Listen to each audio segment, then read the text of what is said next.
we use the acronym PACE plan. So you have your primary, your alternate, your contingent, and then your emergency. So I think that's really served me well in the medical device field, just always having that PACE plan in place so that you're never caught off guard, hoping that you're not getting to that emergency route, right? Without supplies, there's no surgery.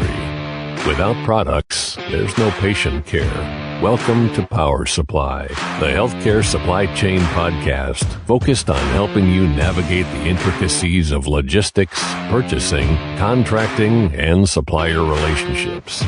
Each episode, we speak with healthcare executives, supply chain leaders, and innovative entrepreneurs from across the country as they share their stories, experience, and expertise on the industry we love.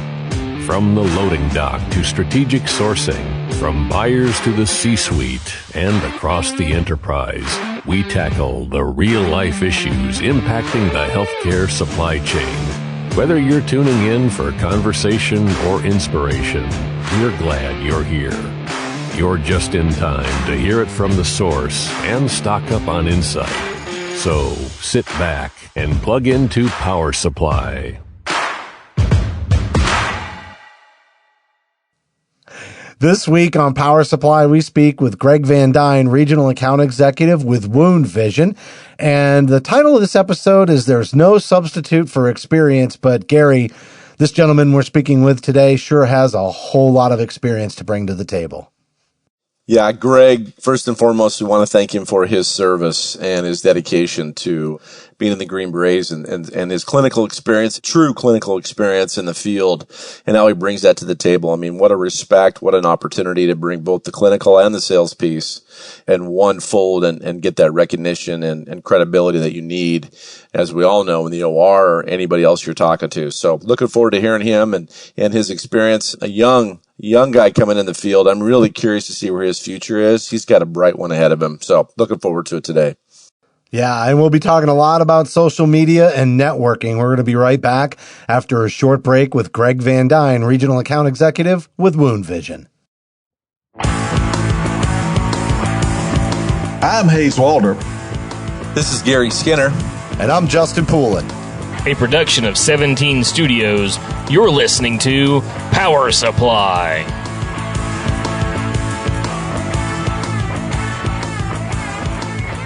Joining us now is Greg Van Dyne, Regional Account Executive with Wound Vision, and we're going to be talking about the fact that there's just no substitute for experience. And Greg, you're loaded with experience. This is going to be a great interview.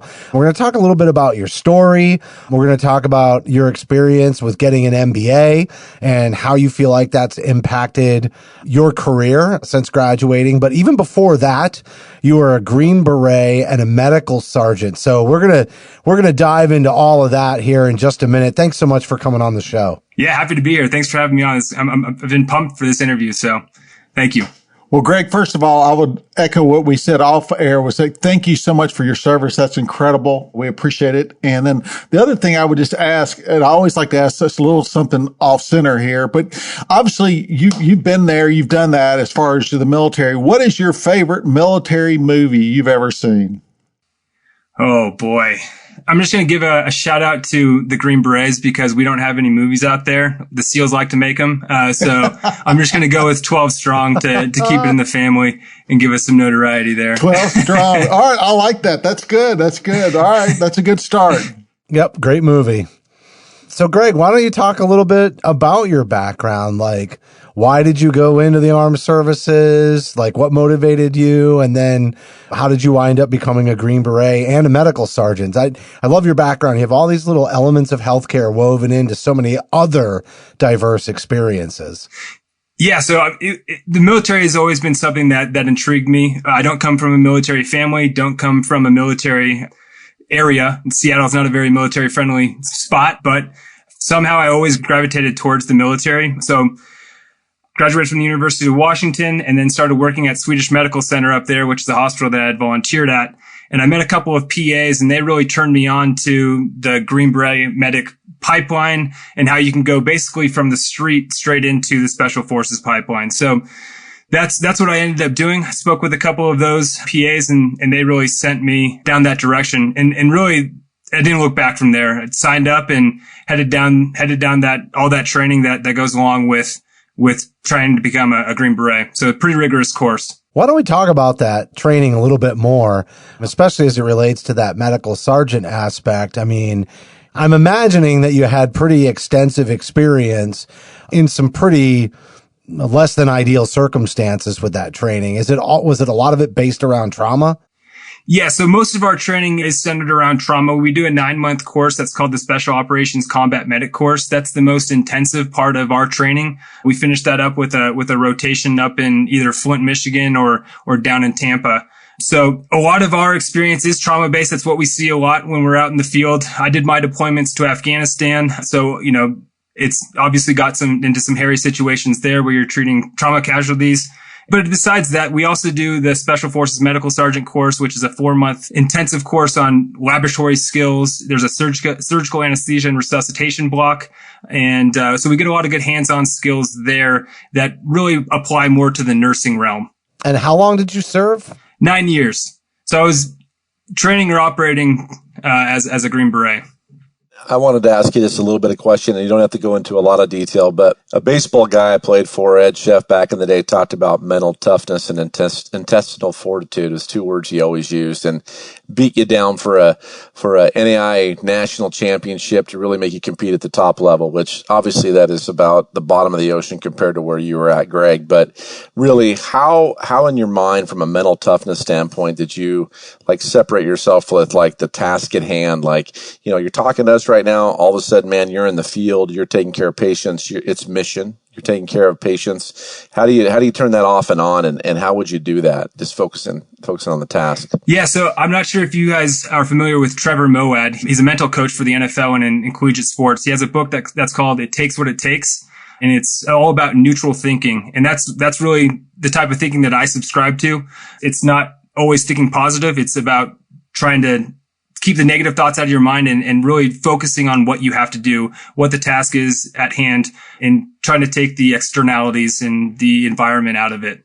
So that's really the thought process or the mentality that I subscribe to. I just recently saw a military quote talking about, it's called task saturation, and that you can get overloaded really quickly. And you literally have to say, okay, what's number one, what's number two, and literally just do what we normally do. But obviously in a bad situation, it's a lot harder. It's easier to say that than actually do it, I guess. So good for you. I'm sure that training comes in handy. Yeah, it certainly does. I mean, I'm definitely a very easygoing person, and I think it's because of a lot of the experience that I've gone through. Nothing is too big. Just got to keep taking it in stride and keeping the environment out of it and just keep on moving on. That's perfect. Perfect. Yeah, that's just great advice for everybody. And, anybody who's working in healthcare today is under duress. Maybe not the same experiences that you've been through, but they're under duress. A lot is expected of them. And, just trying to navigate that and survive that mentality every day, I can see how it could just be very easy to become overwhelmed. And you're right. When you get overwhelmed, you get paralyzed.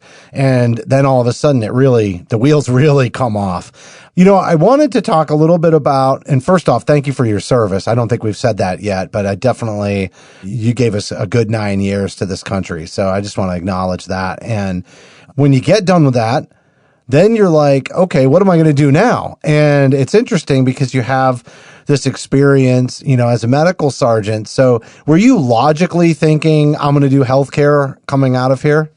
I knew it was a pretty natural fit for me just because I had a pretty strong clinical background. So there was two avenues that I was going to explore. One was PA school. There's a lot of expedited programs for special operations medics out there. University of North Carolina has one, University of Washington has one, and then West Virginia University has one as well. So those are things I tossed around.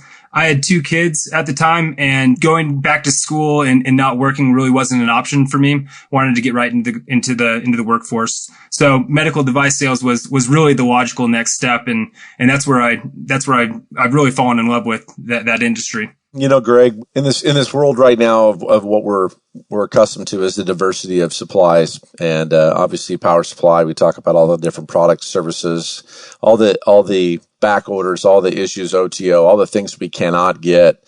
Your experience to bring you where you're at now, you always had to think about something as a solution, right? There wasn't just this one pharmaceutical product, this one lab product, this one device or technique you needed for someone that was in need of care. So how has your diversity of what you needed from your past has pushed you into this new world we're in right now where supplies are questionable at most, and it's not going to change for a while. So how's that prepared for you for where you're at right now? Yeah, I think that you're always just planning for contingencies, right? So we use the acronym PACE plan. So you have your primary, your alternate, your contingent, and then your emergency. So I think that's really served me well in the medical device field, just always having that PACE plan in place so that you're never caught off guard, hoping that you're not getting to that emergency route, right? Yeah, exactly. Always. All right. So, you decided to pursue the career in medical device sales and get your MBA. But I'm also kind of curious, like transitioning back to civilian life. Obviously, you're used to going to school. It's a pretty intensive program. So in the back of my mind, I'm thinking the MBA was almost like a cakewalk for you in a lot of ways.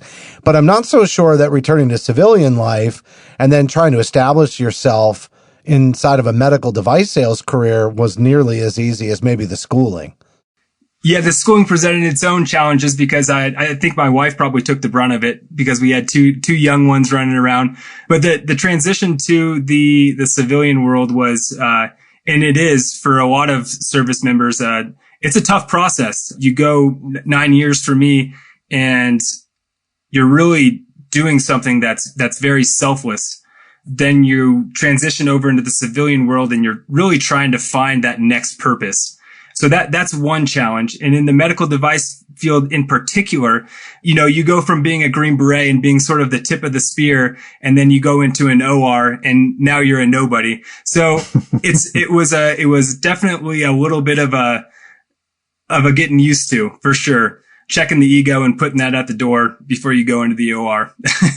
Wow. All right. So Greg, I've known a bunch of reps that have been pretty successful coming into medical sales, but almost every time there's a transferable skill that they're bringing with them from some prior life experience. And, I've seen a couple where they've done like really well in service sales and they come from a background, maybe running a company that did landscaping, like literally nothing to do with medical, and then had a lot of success because they had the people management side and they understood what it really takes customer service wise and just day-to-day service and operationally. And then I've seen others where they've worked in, like actually one was a platoon sergeant. And he had all of the responsibility over making sure they were mission ready and doing PMIs. And that was another transferable skill where they were going in and helping, customers with processes to make sure that everything was good. So when the trays were delivered to the operating room, that they were in the right condition. And all these were like transferable types of skills. Obviously, being a medical sergeant, you had transferable skills that way. But how did you translate that into being a rep? Because you weren't really providing direct care, right? So how did you translate that and create your niche? Yeah, I think that it all starts with just being very knowledgeable about the product line. And then once you get that opportunity to speak with the doctor, it's really showcasing that knowledge and having a conversation with them like a human. And then from there, once you get them to agree to use your product, is just showing up on time and doing all those little things right? So I think that was a big part of my success early on. And then just being hungry, right? If you're a sales rep, you got to be hungry and you got to be willing to get after it. And I think that was one thing that I brought to the table, is that I really elevated the team around me because I was always out there trying to spread the good word about product and getting new surgeons on board to go along with us. Well, I think too, Justin, to that point you just brought up too, Greg's background. A lot of times you'll have a sales rep and you're like, hey, can you bring in your clinical guy too to help support what we're talking about? And you're like, you got Greg. You've got a little bit of clinical experience, maybe just a little bit, and moving forward with the sales. So you've kind of got a 2-for-1 right there, which moves it down the line a lot quicker, and it builds your credibility too, Greg. So just my 2 cents of Hazen were in that world as well for a while. So we kind of chewed some of that with you Greg, as well. Here's a question as it relates to being hireable and coming out of the military. Obviously, there's a lot of companies that focus a lot on hiring ex-athletes, college athletes, because they have structure, they know discipline and those type of things. What is your experience and what is, if someone were to hire a former military person, what are they getting? What do you think they're going to see? Yeah, it's funny because I've been having a lot of conversations with people on LinkedIn about this very topic is there's a lot of similarities between the transition of a professional or collegiate athlete and the military for a lot of the reasons that you brought up. There's a lot of structure. They're team oriented. They're competitive and they're willing to, get the job done. So I think that's really what you get out of the military folks as well. It's for the military. I think it's really about being able to translate those skills, because I don't think everybody does a great job coming out of the military doing that. And I think that collegiate athletes and professional athletes are a lot better at communicating those skills. Totally makes sense. But I would think they would be one of my, I definitely would be interested in that military person that, if they came out because of all those things. So thanks. Mm-hmm. Let's talk about the MBA, because that was part of your plan, right? You were like, PA school, but school was part of your, pathway no matter what. You had two options. You were going to school no matter what. And, I think some of that was because, you were able to go to school at no cost to you, correct? Correct. Yeah. That was a huge part of it. And that's the GI Bill. Am I right about that? Yep, that's the GI Bill. It was all expenses. I mean, it was $120,000 education paid for free, and you even get paid while you're there. You get housing allowance while you're in school. So it's kind of a no-brainer. Absolutely. Good so we were just talking about skill development and translating those skills, and you had that opportunity and you took advantage of it and you went and got your MBA. As you look back on getting your MBA, do you have any general advice on that? And is formal education the only opportunity that's out there? My advice for getting an MBA is, if you're truly interested in doing it, would be first to see if your work will help support or pay for that program. And if that's an option, definitely leaning into that, because that's going to definitely ease the burden of an MBA or any master's program for that matter. As we'll talk about here in a second, I'm sure there really isn't any substitute for experience. So if you're choosing between, leaning into your work a little bit more and trying to build out some skills that might be really like maybe a certificate program or something like that, that might be a greater benefit to you than a MBA program where you're spending up to $120,000 on that education. Well, I think about that because what's the return on investment, right? And I like, that's a big, kind of question for a lot of people. Now, if you're on the supply chain side and you're working in healthcare, the ROI on getting an MBA, could potentially be higher than it might be if you're going to be working as a medical device rep, right? So I'm sure it's individualized, but it is a pretty big time investment. As you said, your wife took the brunt of it.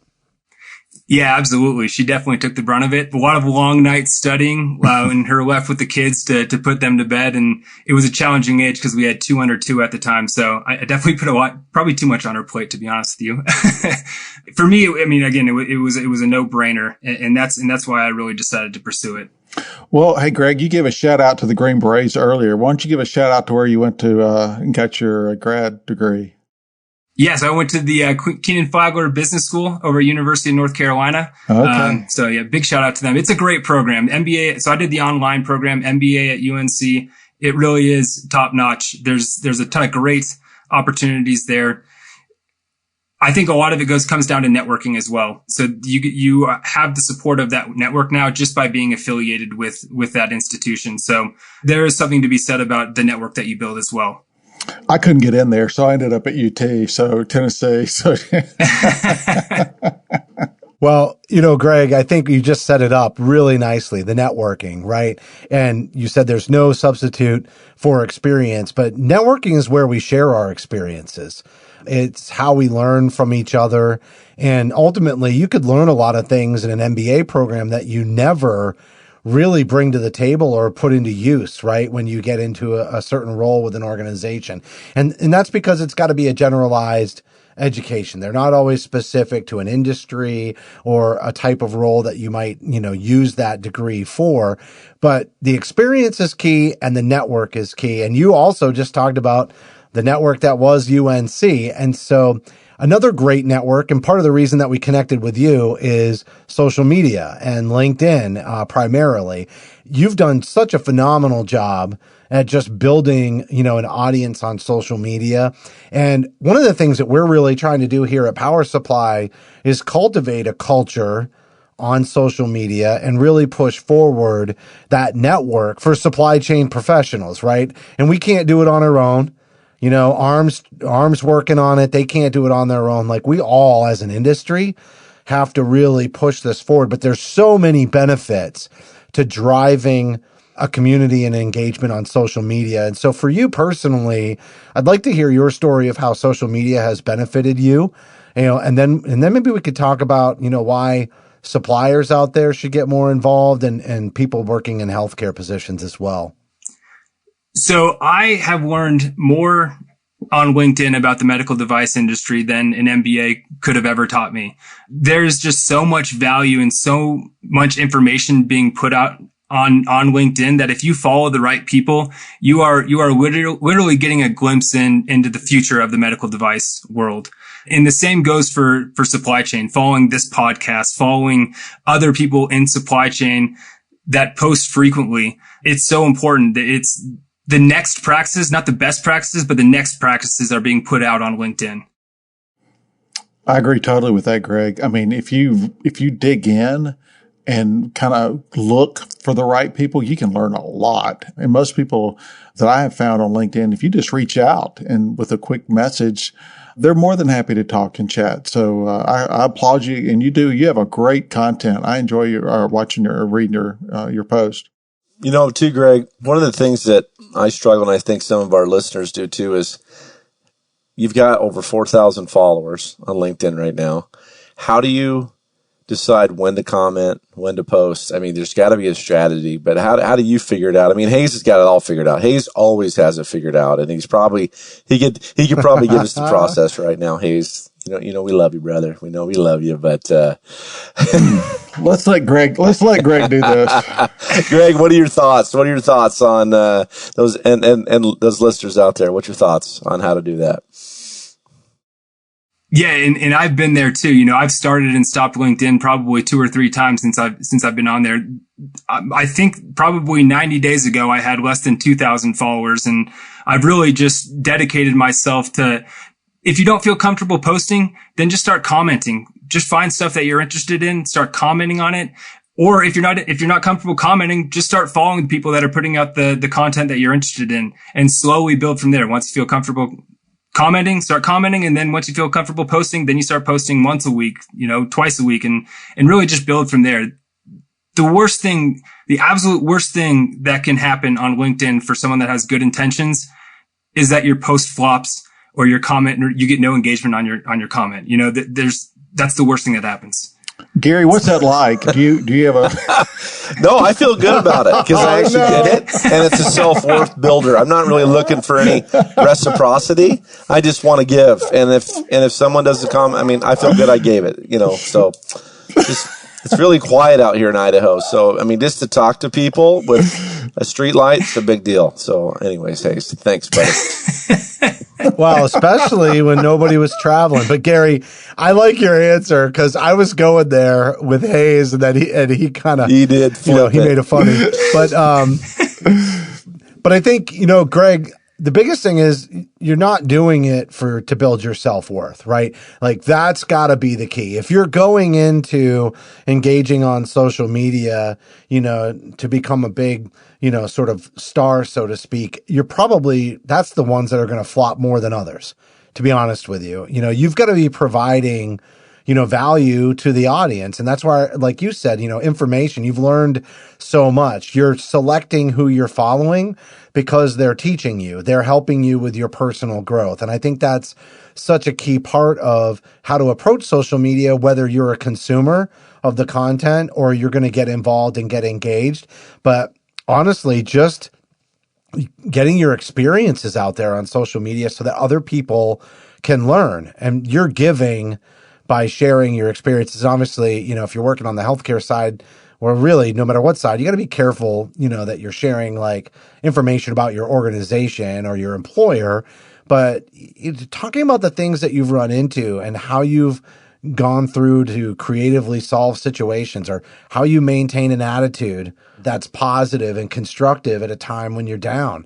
People love seeing that because they draw energy and inspiration from it. I'm sure that's been your experience, and a lot of your posts, Greg, are inspirational. I appreciate it. I agree with you 100%. Authenticity wins every single time on LinkedIn. You bring your authentic self, and that really shows up, and people see that and they react to it. It resonates with them, and you help people that way. For me, a lot of people transitioning out of the military, that was me 2 years ago. Everything that's going through their head. And I want them to know that, you know what I mean? I want them to feel that they're not alone. So I think that's one reason why I really enjoy LinkedIn, is to be able to solidarity, I guess. Greg, do you follow people in and outside of healthcare, not just specific to healthcare? Like, I get all fired up when I listen to Jocko or Goggins or Rogan, you get all fired up, but obviously some of that's tailored. You can pull it into healthcare, but there's some people that are very influential from the Cleveland Clinic that we've had on our podcast as well that we listen to. So is it across the board for yours? Oh yeah, I don't discriminate. I am all over the board when it comes to who I follow. I will follow and connect with anybody. Everybody's got something to bring to the table. Everybody's got a unique perspective. So that's the way I look at it. You got something to learn from everybody. Well, I'll just add one other thing. We know that there's a workforce shortage. We talk about it nearly every single episode. We're trying to attract new talent and high-level talent into the industry. And honestly, I think a great reason or a great tool that social media is when somebody is, coming out of school or coming out of, their military experience and moving on into civilian life or transitioning for any reason. That's a great place for them to learn about certain careers and what opportunities are out there and what they might want to pursue for the next stage of their life. And if somebody goes on to LinkedIn and they don't see anything, they might look up supply chain and they'll find 1,000 supply chain jobs outside of healthcare, but there's no healthcare supply chain culture. It's not even going to occur to them as an option. So one of the other reasons I think to share and get that engagement going, just to your point, Greg, about how you follow people outside of your industry, by sharing comments that people within the industry have, that exposes people that have not yet thought about coming into healthcare or a healthcare career, potentially to this culture that's fostered on LinkedIn, and ultimately can help us attract, new talent. Because ultimately we need to build a culture that says, hey, this is a great place to be. There's camaraderie here. There's connection here. There's purpose or mission, as Gary likes to say. And all of that exists here online. That's going to attract new talent that might otherwise just, walk on by or never even know that healthcare supply chain or whatnot is an opportunity for them. Would you add anything, to that as we close? Yeah, I think that's a great point. And I hadn't really even thought about it that way, about, having a diverse network and the reach that you get and how it exposes other people to different industries. And I think that's spot on. I think that there's so much value in being able to look into different industries and really research what your next step is and what you are really passionate about doing next. So I think that's spot on, Justin. Well, Greg, great interview, and keep up the awesome work on LinkedIn. Help us build this culture, help get people engaged and listening to the content. You're doing a fantastic job, and there's others like you, but I can see you all getting together. Like Johnny Cafaro is another one I think of that I see you commenting and engaging with, who's got a fabulous online presence, also in medical device sales himself, and just continuing to put out good, solid content and create engaging conversations on LinkedIn. So keep up the good work, man. I appreciate you guys. Thank you so much for having me on here. I had a blast. Oh, it was great. Thank you so much.